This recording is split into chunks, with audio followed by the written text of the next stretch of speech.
Hello, welcome to WhinyTechGuy. It is episode 8, May 2nd, 2012. Nice bright sunny day here.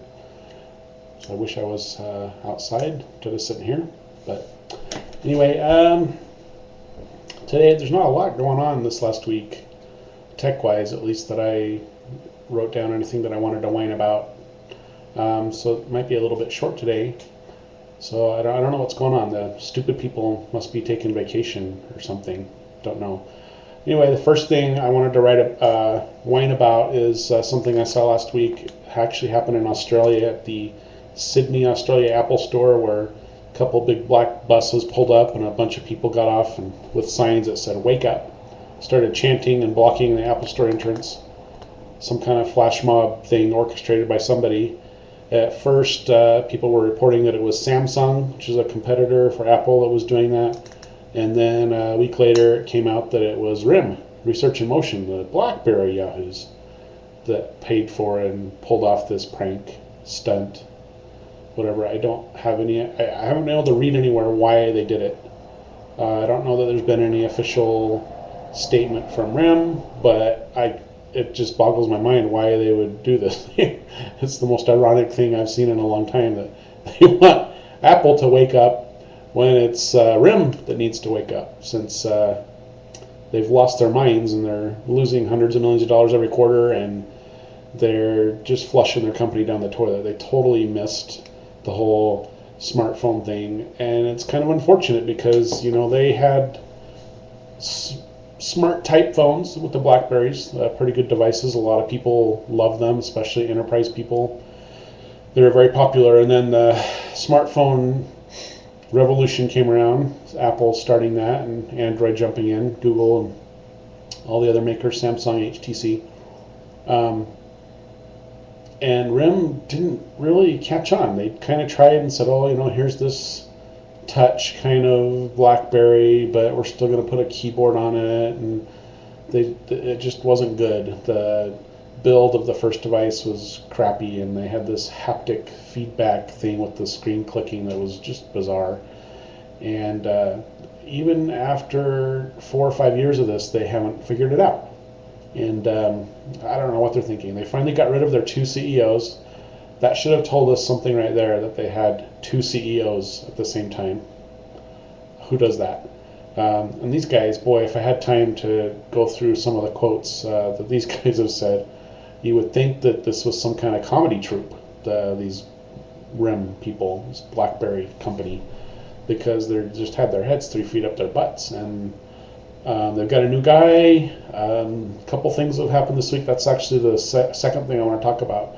So this thing at the Apple Store, I don't know why they did it. It's totally confusing, totally goofy, totally ironic. What a bunch of idiots.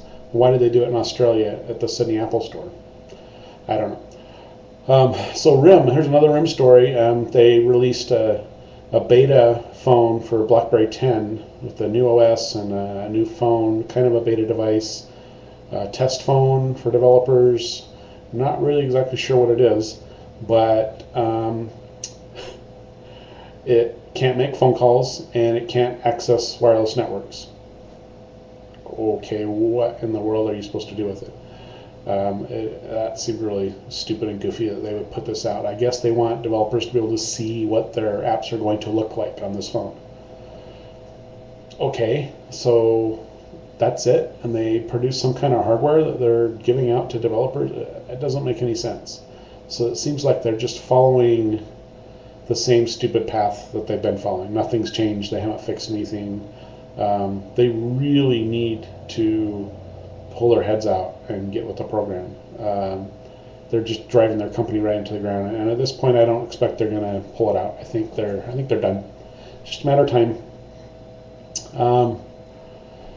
Let's see. One other story that I thought was interesting was a couple people anyway, that were trying to equate Apple with Sony, and how Sony has fallen from grace after their heyday with the Walkman and the Sony Trinitron TV, a few other devices that they did a really good job at. I've had these devices. I owned them back in the day. My family did. And they were kind of the pinnacle. They were kind of the consumer electronics company, and it was looked at as high quality stuff.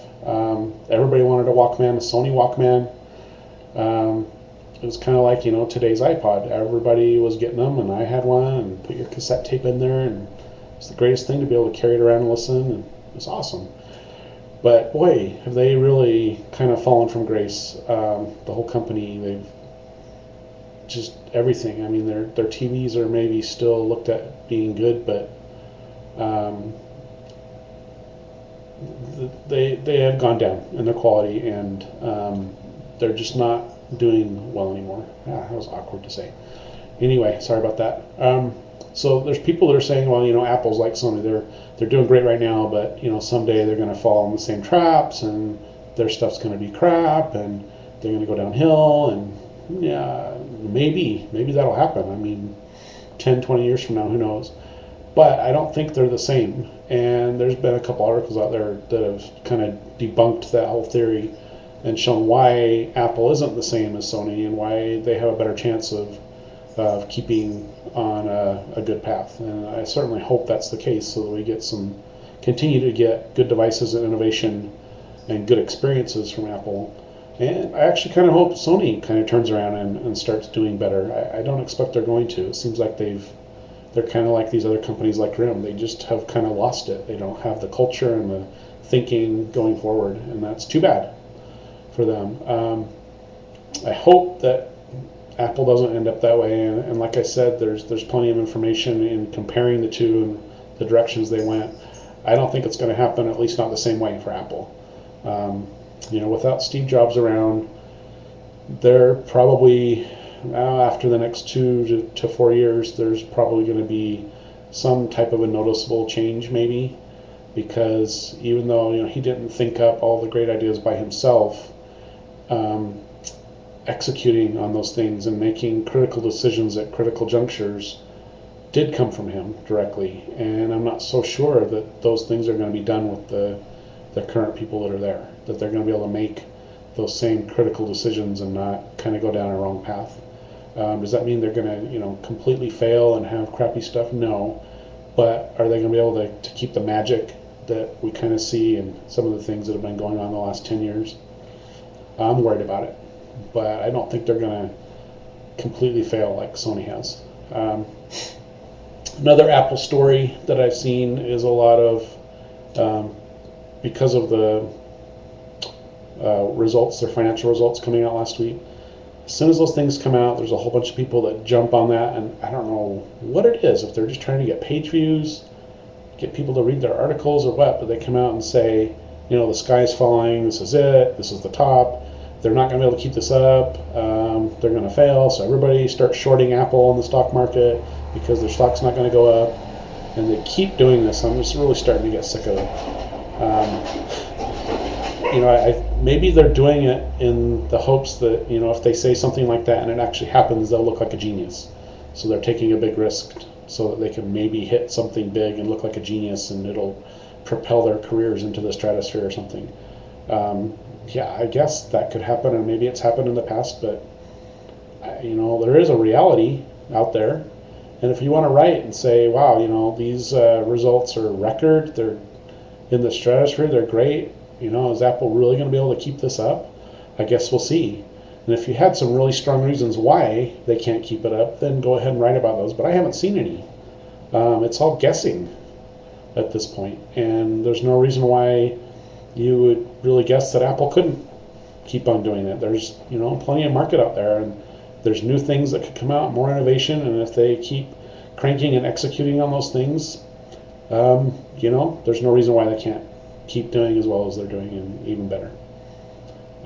So that really kind of chaps me when these people come out with these articles right after earnings release. I just want to say, shut up. Just shut up, and either just be quiet or do some actual analyzing of things. And a lot of these articles come from supposed, Wall Street analysts, which, wow, I do not like the stock market. I don't like that whole thing, because it just feels like this huge bubble fake thing to me. It's all speculation. You've got these people that are supposedly analysts that are telling you what to do and what they think, and it's all dartboard stuff. It seems like it's all voodoo dartboard stuff, because it's hard to predict. And that's kind of the game with it. If you could predict it easily, you'd be able to make millions, and everybody would, and then it wouldn't work.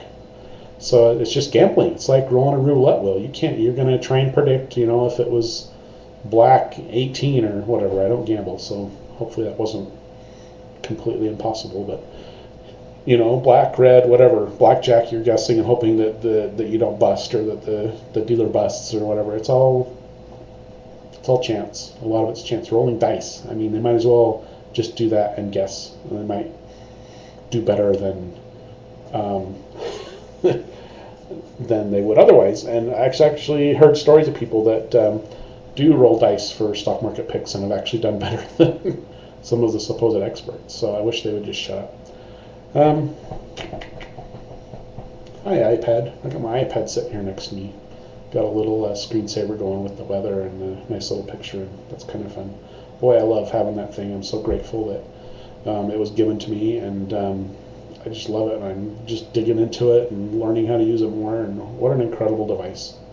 And the people that don't see that or talked about it badly before it came out, I hope they go away, because they were wrong. It really is. I think it's the future. I think, this big desktop machine that I'm working on right now, that I'm producing this on, I think there's going to be a need for those going forward, but I think it's going to be less and less of a mass market thing. I don't think everybody's going to need a desktop PC in their house. I think there's a lot of people that will have an iPad or two in their home, and that's it. That's all they need to do the things that they do every day. And then there's people that do a little bit more. They do video work or creative work or whatever, and they need maybe a more powerful machine, or maybe something that's like a desktop machine is now. And I think those will be around for a while, but we may actually see less and less of those going forward. I think it's already happening. And so I'm grateful to be part of the whole iPad game and family now, and I get to learn and play around and enjoy changing the way I do things. It literally has changed my life and the way that I do things. All the magazines I read, it's changed. I read them on my iPad now, and it's cool. I love it. And anyway, that's it. So every Wednesday I try and do a new episode, find some things during the week to whine about. If you have any comments, please leave them on the page. If you have any things you want me to whine about, do that too. I take suggestions. I'm not able to get around to see everything every week, so I don't do this full time. I just kind of fart around and find something to complain about. It's kind of been my shtick for a while. Anyway, I'll see you next Wednesday. Again, this was episode 8, May 2nd, 2012. See you next Wednesday. Bye.